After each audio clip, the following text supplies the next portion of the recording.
So just really quickly, I just want to cover off identity first. Talk to a number of people about this, my son included, and I've concluded that I'm an identity first advocate, and so that's sort of the language that you'll hear today. I have a 12-year-old son now, but in 2012, in grade 1, he brought home his first report card, and we were really excited to open it, and we opened it, and this is what we saw. He is a distraction in class on many occasions and is reminded to be sensible. I'm not entirely sure what that comment meant at the time. It was not who we knew our young son to be, and so a couple of days after this report, we went down to the school and we found this classroom that was just really unstructured, undisciplined, and in the middle of that room was my son Joshua, rocking back and forward, murmuring and flapping his hands. And we're all just sitting there going, what is he doing? What is this? And that started a journey for us of paediatricians and doctors and speech therapists, and I could go on and on and on until about 6-7 months later, we saw a psychologist who told us that our son had been diagnosed with autism. And that has really changed our lives. It's taken us on a journey that we never thought we were going to go on, and as we've got to know Josh, who's now 13 and loves Minecraft, and I'm sure there's a lot of fans in the room that love Minecraft.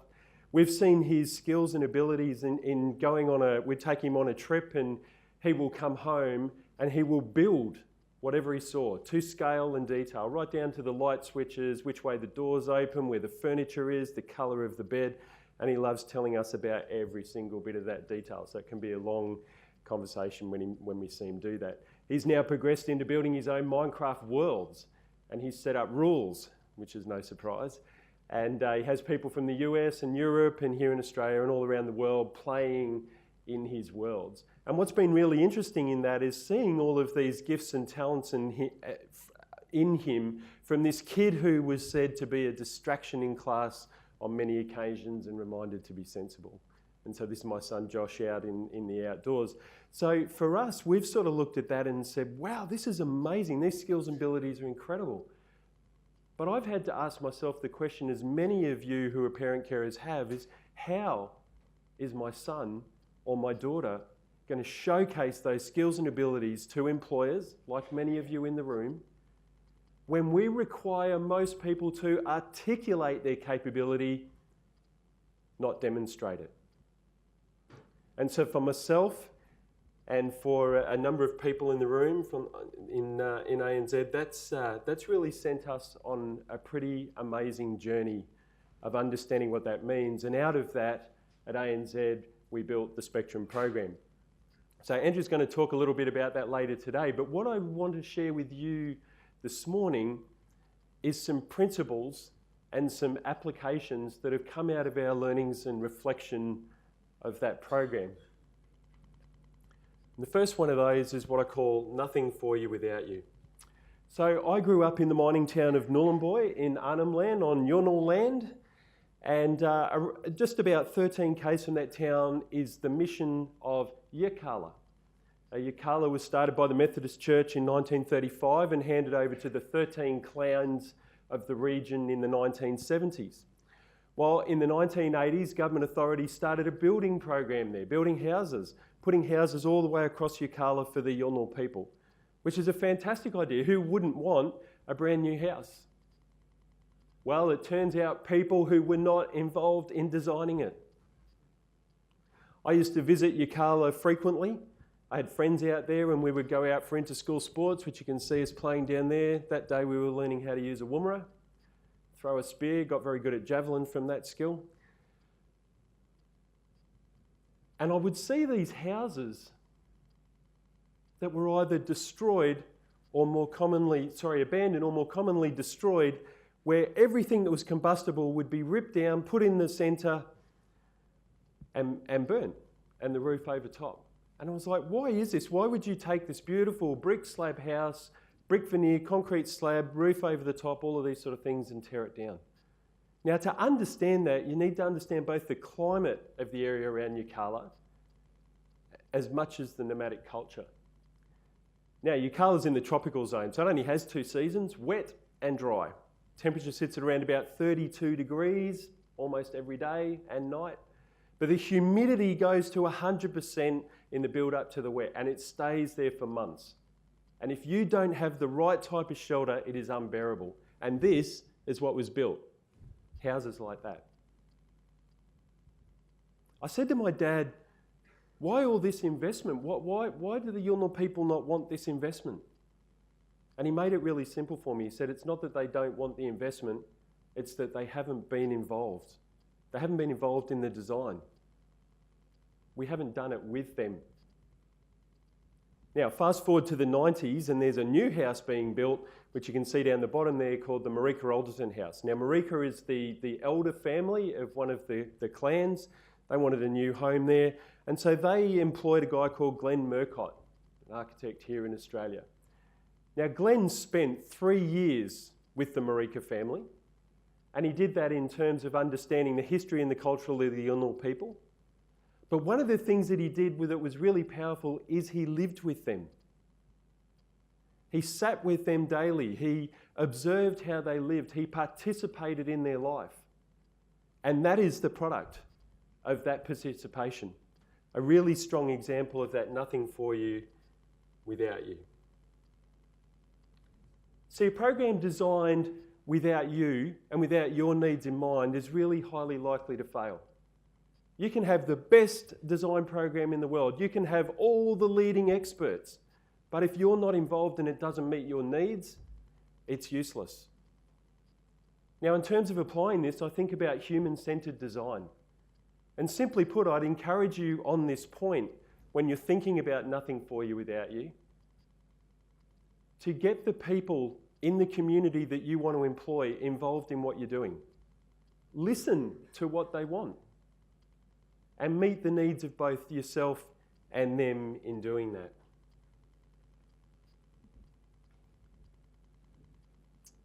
The next area I want to look at is charity to capability. Now, as you embark on your learning journey, you'll inevitably conclude that as you establish an Autism at Work program, this is not a hand up, it's not a hand out, it's a hand up. And it has mutual benefit, of course. And what probably started in your mind as this thing of, I'll build this like a charitable piece, will actually move to a mindset of capability. Now, there's nothing wrong with charity, so please don't hear that. Charity is great, we need it. There's many emergency and direct situations that we need charity into. But I challenge you with this and say, if you build the foundation of your program on charity, it will last about as long as the sponsor who is being charitable. It's really important that we see that we need to build foundations on capability and not charity in that sense.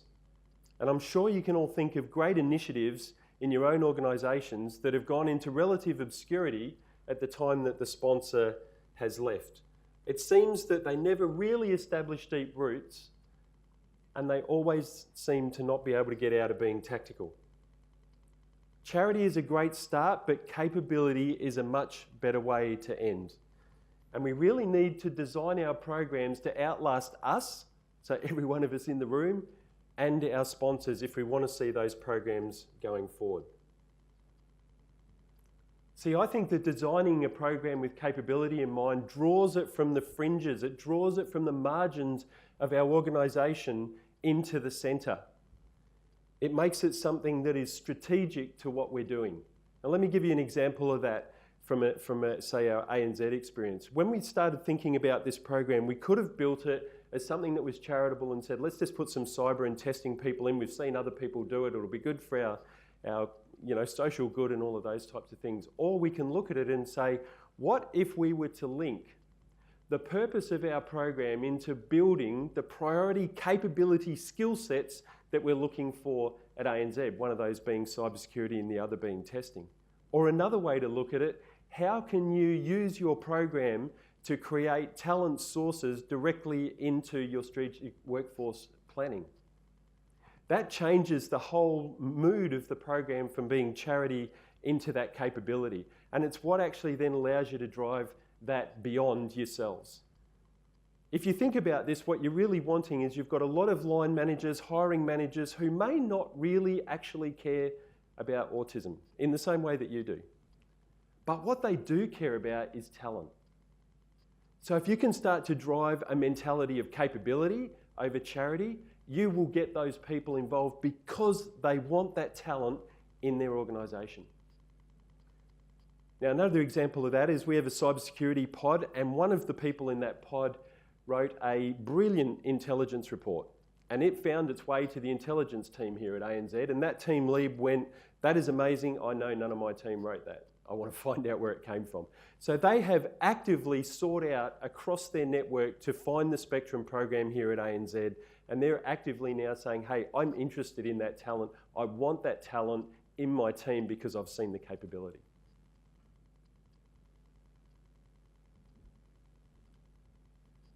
And lastly, don't go it alone. And yeah, that's my brother climbing Mount Feathertop in the winter, and I was there with him, so he wasn't alone, just so you know. Look, there's so many cliches that go here. You know, we're stronger together, the sum of the parts is more than the whole. But I think the important thing here is that we in this room are actually all real with ourselves and recognise that we can't do this on our own. We don't have the answers on our own. We need to come together and build an effective partnership to be able to make any sort of change. Now, McKinsey, in one of their quarterly magazines, probably something akin to the ANZ Blue Notes, wrote a piece where they were talking about strategic partnerships or smart partnering. And they talked about and highlighted that the key to shared value, so the key to shared value for us and for people in the programs or organisations and people in the program, was really about being able to tap into the resource and expertise of each other. And every single one of you in this room have expertise and experience that matters in this vision. In fact, you here are all smart partnering. Right today, we've got employees in the room, we've got employers in the room, researchers, policymakers, educators, parents and carers. This is the ecosystem of people and partnerships that we need if we're going to really solve the ridiculously high unemployment rates in the autistic community. Now, this is not the first wave of autism employment, and it's not a new wave. In fact, I wanted to see just how far back have people been doing something about autism employment. And there was a journal article written in 2015, and it looked at all of the literature across trends in employment for people with the autism spectrum disorder. And in 1967, there was a study that looked at people that were in employment that were autistic between 1950 and 1958. So there has been a lot of years of people grappling with how to get this right.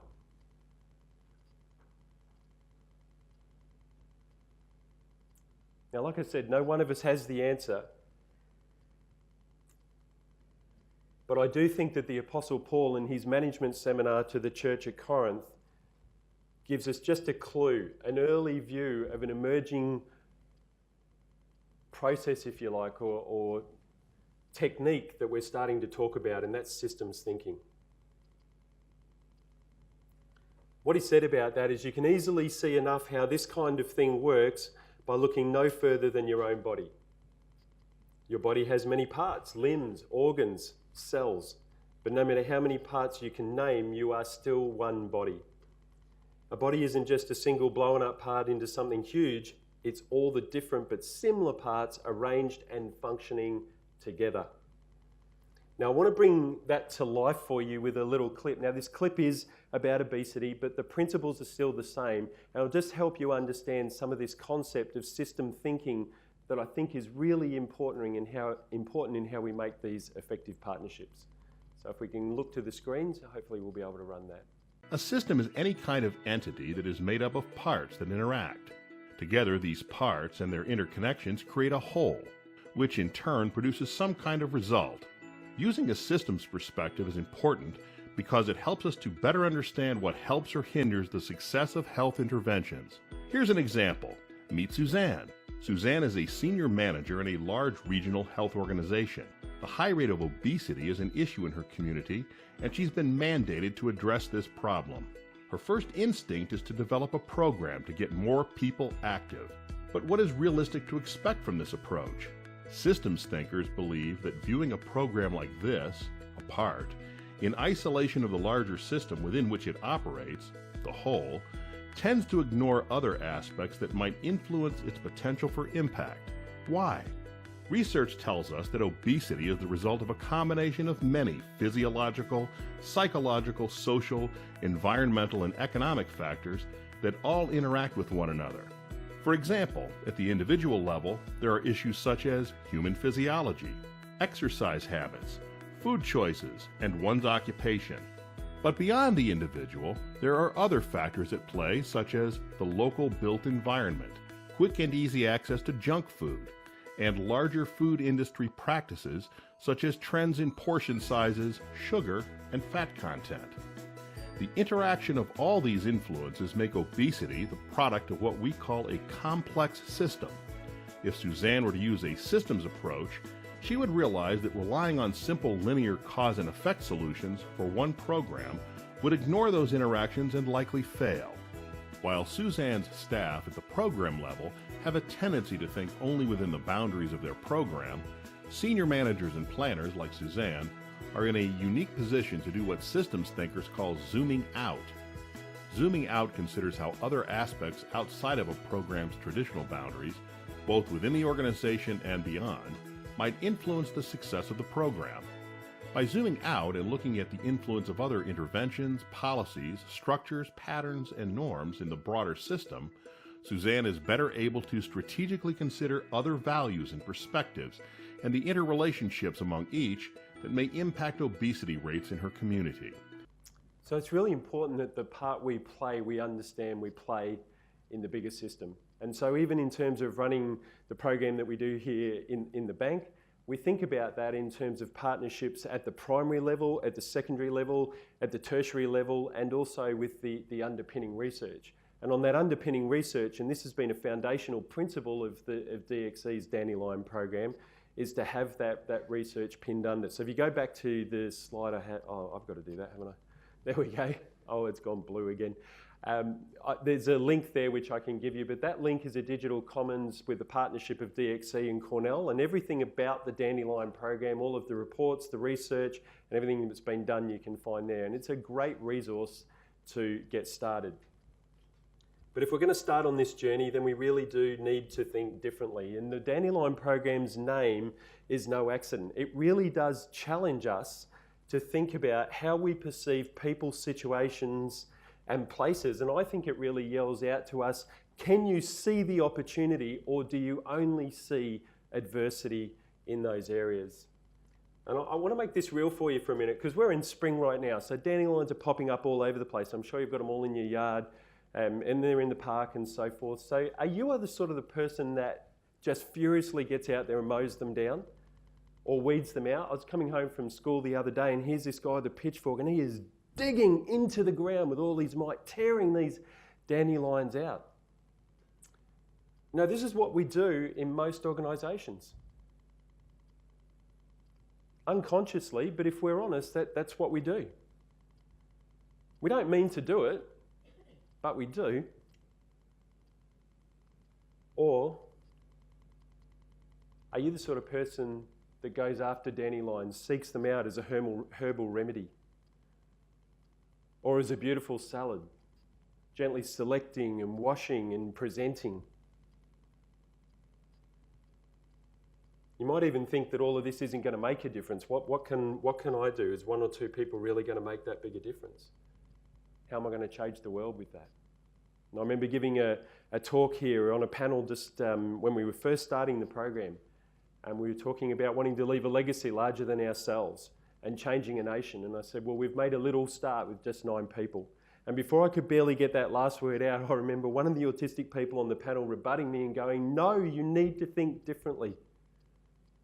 You need to think about the family. You need to think about the friends, the extended family, the community, and how you're touching all of those people. See, the micro changes we can make lead to macro outcomes. Think about Daniel Flynn in the Thank You group. started off selling some bottled water, now sells a whole product range and is providing safe drinking water to people around the world. Or closer to home, Chris Varney, who with a teacher and a parent that believed in him and believed in setting in him a view of I can instead of I can't, has started an organisation that now goes around the world, mentors, develops programs, speaks. In fact, Chris can't be here today because he's speaking in Ireland. That's the sort of micro change that is making macro outcomes that we can be involved in. But to think differently, you're going to need to take an alternative perspective. You're going to have to be prepared and accepting of having your thought styles disrupted. And today, I'd really love you to find someone that you don't know or thinks differently to you and let them disrupt your thought style.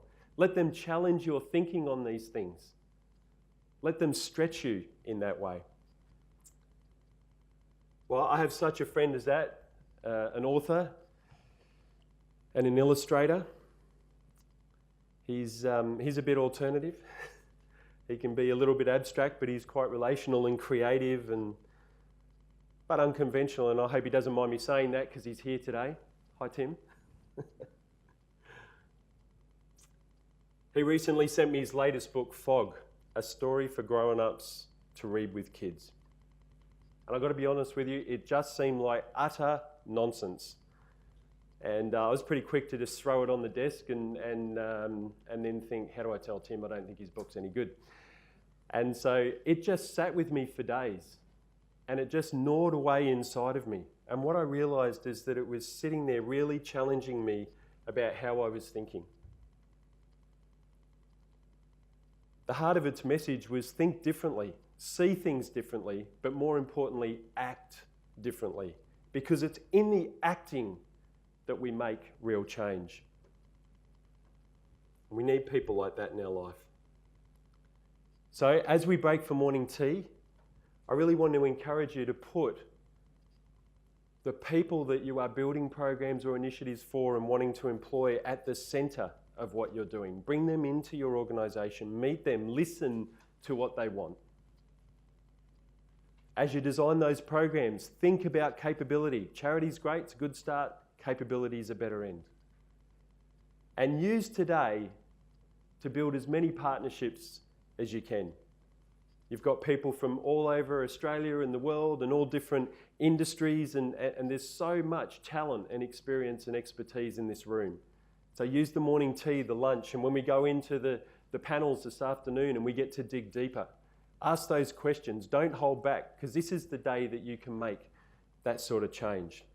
And to help get you started with that, Tim's got 6 of his brand new book, and when I say brand new, they literally got printed yesterday. We picked them up, brought them down here, and they said don't open till 8 o'clock this morning because the glue was still wet on the binding. So that's how new this is. So if you're here today, your organisation doesn't have a program, but you're willing to make a stand and say, I am going to genuinely and actively pursue looking at this for my organisation and see if I can do something here. First 6 people to stand, Tim is going to give you a book. You can meet him later and he will sign it. That was quick. There you go.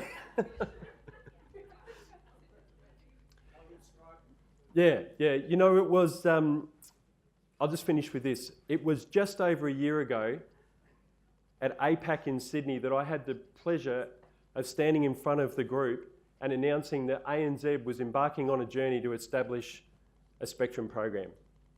And I'm super excited to stand here today with Andrew and others in the room and say we have achieved that.